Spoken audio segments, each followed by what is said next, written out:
Imagine being ordered to capture an animal so sacred that harming it would bring the wrath of a goddess upon you. Now, imagine that same creature is faster than any arrow, never tires, and has golden hooves that barely touch the ground. This was the challenge Heracles faced when he was sent to capture the legendary Cyrenian Hind, a creature blessed by Artemis herself. He could not kill it, he could not injure it, he could only hope to catch it. But how do you catch something that cannot be caught? Heracles had already accomplished the impossible once.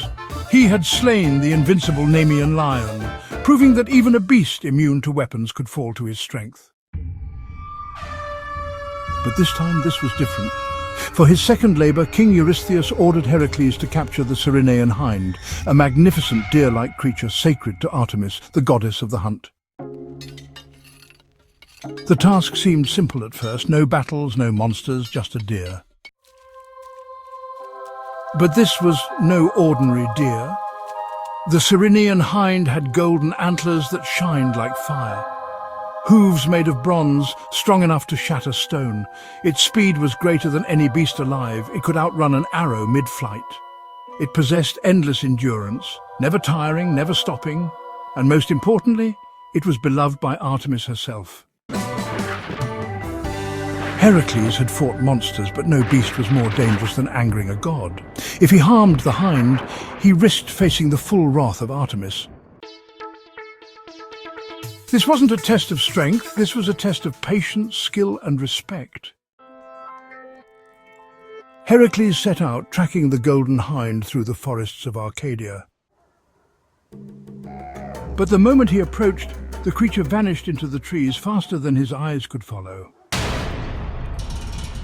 Day after day, night after night, he pursued it, never stopping, never resting. Through dense forests, across raging rivers, over snow-covered peaks, the chase continued. For an entire year, Heracles followed the hind, learning its movements, its habits, its routes.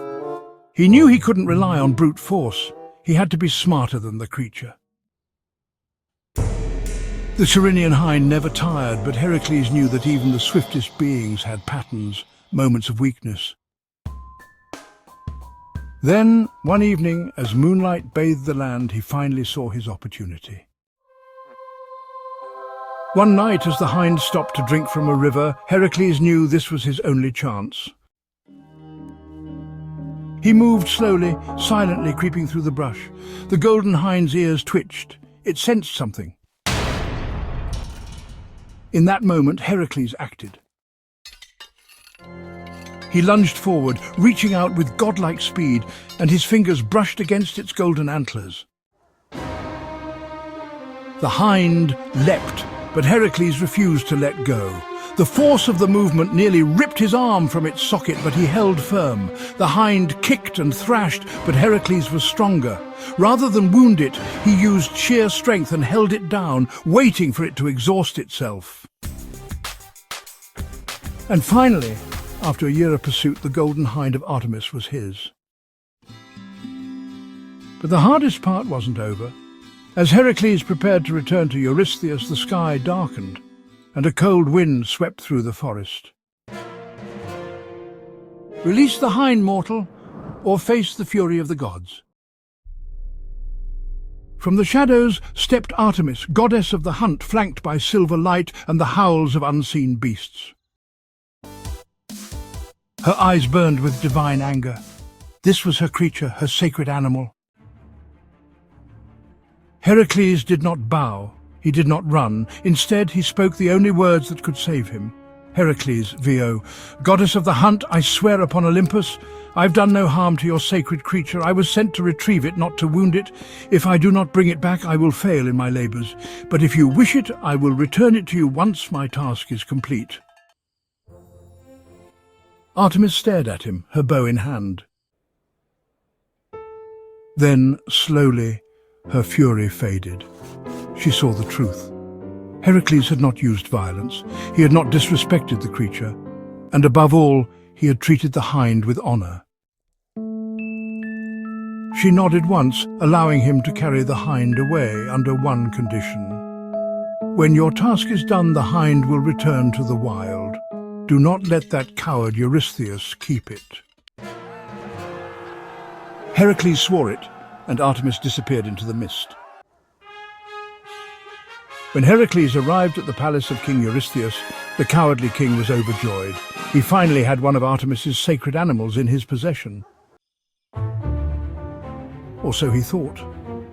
Heracles, knowing he had sworn an oath to Artemis, waited until Eurystheus came forward to claim the hind.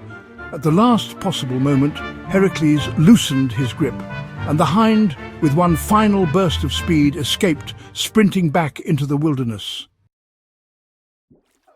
Eurystheus was furious, but Heracles simply shrugged. I captured it, just as you asked. If you weren't fast enough to keep it, that's not my fault.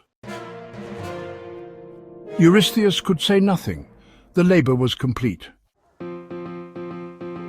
And with that, the golden hind of Artemis returned to the forests, free once more. Heracles' second labor was not about strength.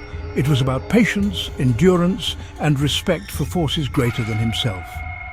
This trial showed that not all victories come from violence. Sometimes the greatest challenges require wisdom, not war. As Heracles continued his 12 labors, he would face even greater trials, battles against monsters, gods, and even death itself. But for now, he had proven that even the strongest warrior must also be the cleverest. And the Ceryneian Hind, forever free, remained a reminder of that truth. If you enjoyed this legendary tale of Heracles, let me know what labor you'd like to hear next.